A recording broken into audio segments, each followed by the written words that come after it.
One of the things that I've never enjoyed about doing true crime and reporting on true crime is how people with little or no knowledge of psychotherapy, psychology, they love to jump out there and be the first one to tell you about, this person is this person is that. You've seen, I know that's kind of cryptic, but let me break it down for you. Today, we're going to be talking and looking at Christopher Watts and Cindy Watts, and are they actual narcissists? Now, first, right off the bat, neither one has ever been, professionally diagnosed with a mental health disorder. And anyone out there who says they're a therapist, psychotherapist, counselor, anything, I don't care where you are, you took an oath to never actually diagnose anyone without actually seeing them as a patient. You are not allowed to, diagnose Christopher Watts or Cindy Watts. So, and I know I'm going to see it in the comments section, is why I have to say that. Well, I'm a therapist, or I'm a counselor. I know they're a narcissist. They have every symptom. Yeah? Well, there are 21 individual different types of narcissism according to the World Health Organization and mental health worldwide. 21 different types of narcissists. Here in America, we only recognize 7 unique types of narcissism. I'm going to read you the symptoms of the 2 different types that Christopher Watts and Cindy Watts most likely have. Now, when you're talking about mental health issues, people who are bipolar, they maybe bipolar with something else on top of it. So the diagnosis is never bipolar by itself. It's bipolar with manic depression, on top of it. So manic depressive, tendencies, or schizophrenia with schizophrenic, tendencies. There are different variations. You can't just pigeonhole someone into one diagnosis and say they're a narcissist. Well, if they're a narcissist, you must say exactly what type of narcissist they are. Again, 21 are recognized around the world. Here in America, there are 7. Now, these 2 are the ones that Christopher Watts and Cindy Watts share the most common similarities with. The first one is grandiose narcissist. This is somebody who has grandiose narcissism will show the following types of symptoms, or personality disorders. Insensitive parenting. Just do not care at all about their children. It doesn't matter if they have 1 or they have 35. They're completely insensitive to their feelings, how they're doing. That's more, I guess, more towards the Duggars than it is, Christopher Watts. And along with that, then there is the neglectful caring parenting, type. They may care for 1 or 2 children out of the 7 that they have. Obviously Josh Duggar, but they won't care about any of the other children that they may have. So in Josh Duggar's case, he cares probably about the 2 oldest ones, but doesn't give a rat's ass about the other ones. Another sign that they have is excessive criticism, that their children can never do anything right. Their wife can't do anything right. That's all they ever say or talk about, is how everyone in their lives, their children, their wife, their spouse, everyone is doing things wrong excessively. They never can say, you know what? Hey, I know you just won the Nobel Peace Prize, but you didn't cure cancer. What they would say is, you haven't cured cancer yet, forgetting the entire accomplishments that, of the Nobel Peace Prize. Then there is the expectation factors that they always place upon everyone.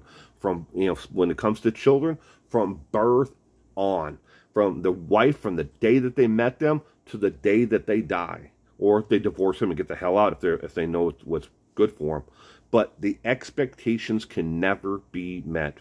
If the expectation is here for that child, they always move the gate just a little bit farther away. So they're never able to ever accomplish in their eyes what they should be doing, or who they should become, or how much money they should earn, or anything.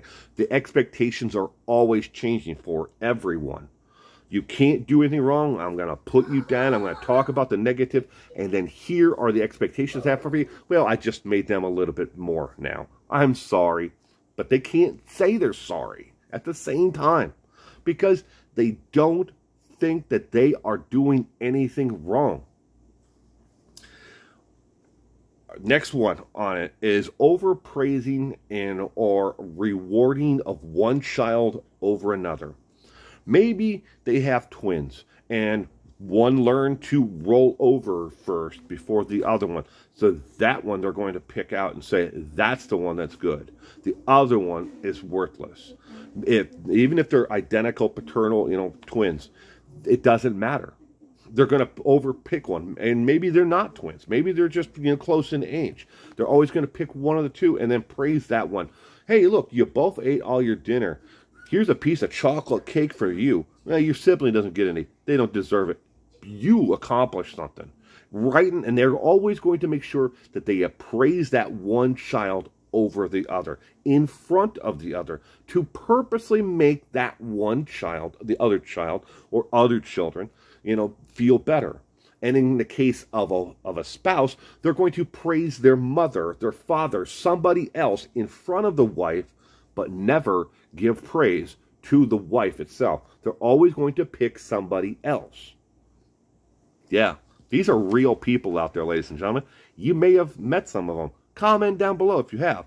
All right, another symptom underneath the grandiose narcissism is the low self-esteem they have. And that's my wife's kitten. But they may have low self-esteem of not only themselves, but they have a low self-esteem expectation for everybody else. You're not allowed to feel good about yourself. You're not allowed to feel better about yourself than I feel about myself. If I feel awful, you have to feel awful as well. If you don't feel awful, how am I going to feel better? And at the same time, the grandiose narcissist, with all of that, they believe that they are better than everyone. They're not beneath anyone. Everyone else is wrong. It's somebody else's fault. They didn't get the promotion at work. It's not their fault. It's because they hired a woman, or they hired someone of another nationality, or it's the people coming over the border. Those are the ones that took their job, or the company had plans for the last 5 years to ship manufacturing overseas to another plant. It's not their fault that it happened, because they didn't meet their own expectations. It's not the company's fault. It's the people over there that's the fault of. It happens all the time. And these people are everywhere in society. Again, comment down below. How many do you think you've met that are grandiose? Now, on to the next type of narcissist that Christopher Watts and Cindy Watts share a lot of similarities with. It's called the covert malignant, narcissist. And these are another group of individuals that you have definitely met. A lot of people who have these symptoms. Again, a narcissist can have symptoms here, here, here, and here. But you can't just call them a narcissist. You have to know what type of narcissist they are. All right, next one is saying that is they believe the world is out to get them. This is underneath the covert malignant narcissist. They believe the world is out to get them. There is no possible way for them to ever advance or get anywhere in this world, because the world is out there keeping them down. The next, underneath this covert malignant type of narcissist, they're extremely hypervigilant about every aspect of their lives. Food, sleeping, housing, every aspect, work, daytime, free time, everything is always very hypervigilant about everything. Next symptom they may have is they're not good in social situations. They feel that everyone is out to get them. The world is out to get them, and they want to fade off into the background. But these type of narcissistic, covert, malignant individuals also believe that their children and their spouse, even if they're not mentally aware of the fact that they're punishing them, they believe the world is out to get them as well. Their suffering cannot end unless the wife's suffering ends, all the children's suffering ends, and anyone else who's close to them in their inner circle. Now, in the Christopher Watts case, we know that, Chris killed his wife and his 2 daughters. And we know that Shanann had friends. He had friends, well, people who worked with him, who later said that, well, I was, kind of friends with him, but I wasn't really close to him, because he pushed that social distancing. He put that distance between himself and anyone.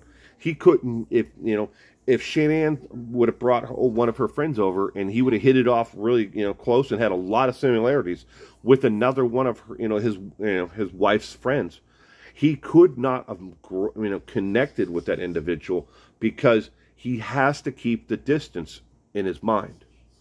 This is very, obvious for, that Christopher Watts wasn't, had this symptom, but we could not, and no one saw it before it was too late. You might be wondering, what are all 7 of the U.S., here in America, they according to the American Medical Association and the American Society of Psychiatric Medicine, what are the 7 types that here in America that we recognize, as being, different types of narcissism? Number 1, sexual narcissist. Those with a sexual component to their narcissism. 2, exhibitionist narcissist. And no, just because you're an exhibitionist does not mean that it's it has a sexual component to it. But everything has to be out there in front of everything. You'll see these exhibitionist narcissists all over YouTube. They're throwing their kids out there, their wives out there, their dogs, their pets, their, everything. Here it is, world. Love me, accept me, appreciate me. It's on YouTube right now, and if you pull up any YouTube, channel with millions of subscribers, I bet you can see every single aspect of, the definition of an exhibition and narcissist all over their channel if you watch them for any length of time at all. Next, number 3 is the covert paranoid narcissist. These individuals are paranoid about everything. Every aspect, someone's listening to them, someone's tracking them, someone is doing something to them. It's not just the government, it's Bob down the street, it's Steve in the cubicle next to him, it's Larry at the convenience store, it's Mohammed at the gas station. It's everywhere. And don't take the Mohammed reference as only for the gas station, being the, oh, they only work at gas stations. They work in offices, and hell, 90% of them work with me, in the office where I was before and now today. They have, a lot of different jobs, so don't get it that way. All right, next one is the hypervigilant. They have their own category. They may share symptoms with other narcissists, but there are the hypervigilant, narcissists all by themselves. Then number 5 is the oblivious narcissist. They're completely oblivious to the world. The world could burn to the ground, and they would never even know or care about anyone else as long as it doesn't affect them. Slow their life down for a half a second, and they will notice and get pissed. And then the 2 that I covered. So thank you for joining me today. And if you've met any of these people, comment down below. I would love to hear about it.